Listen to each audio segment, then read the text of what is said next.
Allô les amis, salut la famille, j'espère que vous allez bien. Normalement, je devais faire une vidéo sur mon parcours de voyage de la Côte d'Ivoire au Canada. Mais il y a une question qui revient à chaque fois et je pense que je n'ai pas trop parlé de ça et c'est vraiment important. C'est le fait de savoir si avec son statut d'étudiant et le job étudiant, on peut se payer on peut subvenir à ses besoins en fait. Côté école, loyer, facture et tout. Donc, qu'est-ce que j'ai fait? J'ai pris une calculatrice et puis je vais vous expliquer et puis on va calculer ensemble pour que vous voyez si c'est possible et puis comment vous organiser et tout. Mais en passant, bon, je me suis mis un peu à Londres, un côté au soleil parce que genre, il fait chaud, mais le vent souffle plus où il fait froid. J'ai l'impression, je sens plus le vent où il fait froid que où il fait chaud. C'est tout ça là, le problème de l'été au Canada. Hein. Parce que à part ça, j'ai pas fait les autres pays pour dire que ouais, l'été il fait chaud là-bas et tout. Mais c'est à cause de tout ça, on parle de canicule parce que quand le soleil frappe comme ça, là, arrivé au moment tu ne sens plus le vent. Tu sais même pas si le vent circule. Bon, revenons au fait. D'abord, quand tu viens en tant qu'étudiant international, faut pas oublier que ta scolarité est de minimum 15 000 $. En tout cas, environ 15 000 $ par année. Et ça, c'est, je pense, c'est le coût un peu minimum. Un coût. Ouais, c'est ça. C'est du genre, un peu les prix un peu abordables pour les étudiants. Sinon, il y a des écoles où c'est comme 19 000, 20 000. Tout dépend de la filière et puis tout dépend de où tu pars. On reprend les calculs. Bon, on commence les calculs par reprendre parce que je n'avais pas déjà commencé. Disons, pour quelqu'un qui est venu en tant qu'étudiant, qui fait des jobs étudiants. Job étudiant, on va se dire que tu travailles sur le SMIC. Bon, on va dire sur le SMIC, pour ceux qui ne savent pas, mais du genre, c'est un peu, comment on appelle ça, le prix moyen qu'on paye par heure ici, qu'on paye par heure. Et je pense c'est 13 $. Hein. 13 $ et quelques, je ne sais pas si ça a augmenté, mais c'est 13 $ au Québec et 14 $ en Ontario. Mais je pense que ça aurait évolué, mais je ne sais pas si ça a vraiment évolué. Donc, partons déjà sur cette base-là. Disons que vous êtes arrivé, vous avez pu avoir un job de 14-15 $. Donc, marquons 15 $ par heure. À part ça, n'oubliez pas que officiellement, un étudiant n'a pas le droit de travailler plus de 20 heures pendant les périodes de cours. Donc, on va mettre 20 heures et c'est 20 heures par semaine. Donc, 20 heures par semaine. À part ça, voilà, j'ai noté un peu. Bon, j'ai écrit mal, mais c'est pas ça le problème. 20, on va partir sur ça. 20 heures sur 15 $ par semaine. Calculons dans le mois. Bon, les jobs sont payés chaque 2 semaines, officiellement. Donc, on va calculer chaque 2 semaines, enlever les taxes, enlever les frais et tout. Donc, disons 15 $. Si vous pouvez calculer avec moi, 15 $ fois 40 directement. 15 $ par 40. Ça donne 600 $ chaque 2 semaines pendant les périodes de cours. 600 $, disons au mois, fois 2. Tu as un total de 1200. Ouais, 1200 $ par mois. Ça, c'est ton revenu brut. Maintenant, le revenu brut, tu enlèves les 13%. Ok, je fais moins 13%. Hein? Bon, attends, je me suis trompé dans mes calculs.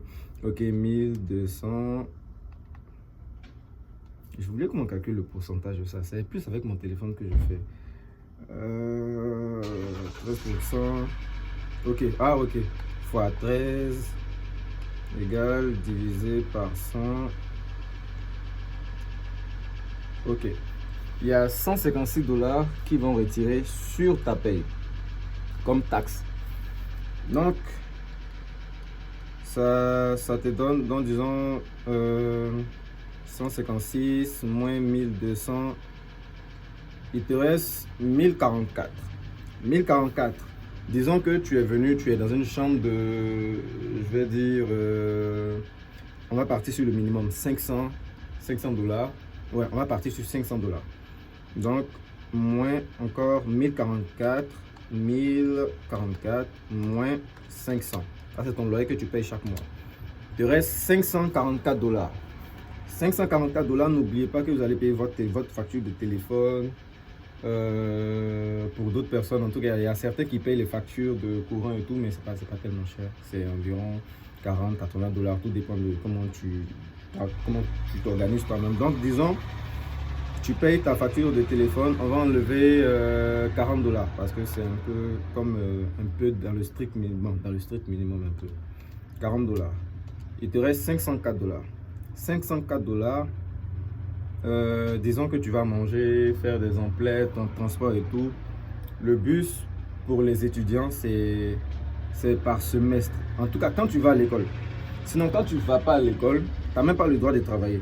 Quand tu n'es pas inscrit, tu n'as pas le droit de travailler pendant les périodes de cours. C'est seulement pendant les périodes de vacances que tu dois travailler. Donc, disons, tu vas manger, tu vas aller au supermarché, faire des achats et tout. Quand tu vas faire ton achat de mois, tu peux, ça dépend, hein, mais tu peux aller dans les 200 $ à 300 $ de dépenses pour ta nourriture. Donc, il reste 504 moins 300 $, disons, pour le mois. Parce que n'oublie pas que les boules à checker ici, là, une boule à checker de 300, 500, ça coûte 3000 ici. Parce qu'une boule à checker est 6 $. On est d'accord. Donc, imaginez si vous consommez plus africain et tout. Voilà. Donc, il te reste 204 $ par mois. 204 $ par mois. N'oubliez pas que vous allez emprunter des trucs. Et puis, voilà. Donc, disons, le bus et tout, ou bien le taxi. Disons, on va dire 100 $. Donc, moins 100 $. Il te reste 104 $. 104 $. Tu dois payer, comment on appelle ça, ton école qui coûte, je pense, 7000 par session. Donc, comme... Attends, en combien de temps tu vas arriver à 7000, disons 7000 ou 8000 directement, parce que avec les frais, les petites taxes à côté, tout. Donc 8000 $ divisé par 104.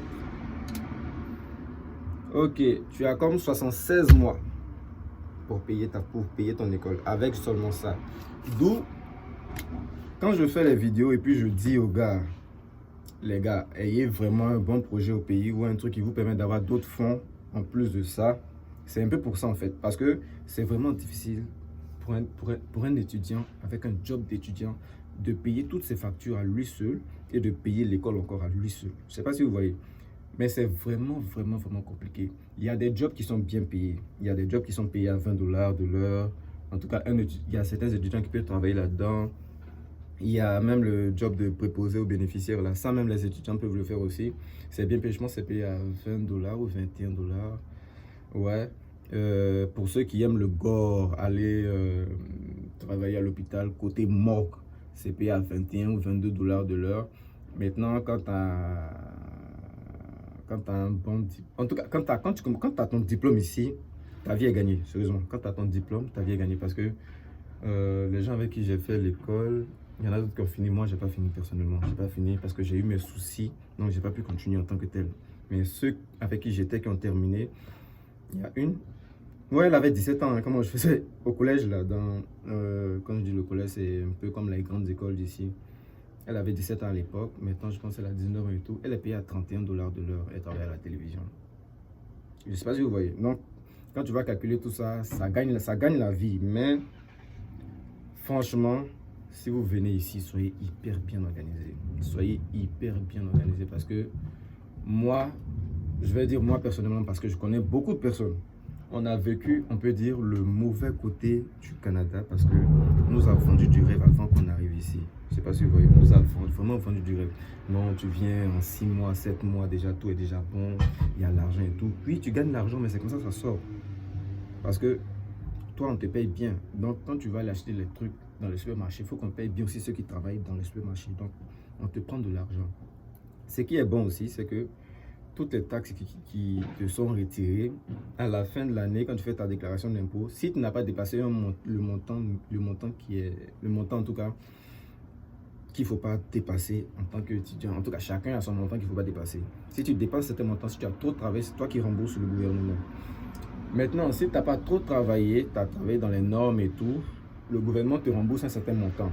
Je ne sais pas si vous voyez. Donc, pour moi, par exemple, je pense... Moi, par exemple, l'année passée, en 2021, j'avais fait combien? Je pense 15 000 $.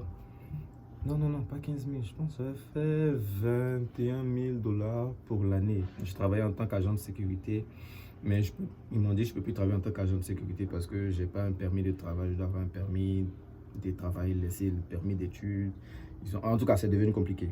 Mais il y a d'autres qui continuent de travailler en tant qu'étudiant. Là, je ne sais pas ce qui s'est passé. Moi, en tout cas, j'ai reçu ma lettre de la BSP, le bureau de sécurité québécois, un truc comme ça, qui a stipulé que maintenant, dans le règlement, il faut un permis d'études pour pouvoir exercer. Mais je connais des amis étudiants internationaux qui continuent de travailler. Chacun a sa chance. Peut-être que je ne devais pas trop rester dans l'histoire de sécurité et tout. Donc, c'est un peu ça. Je sais pas. J'espère que j'ai donné les détails parce que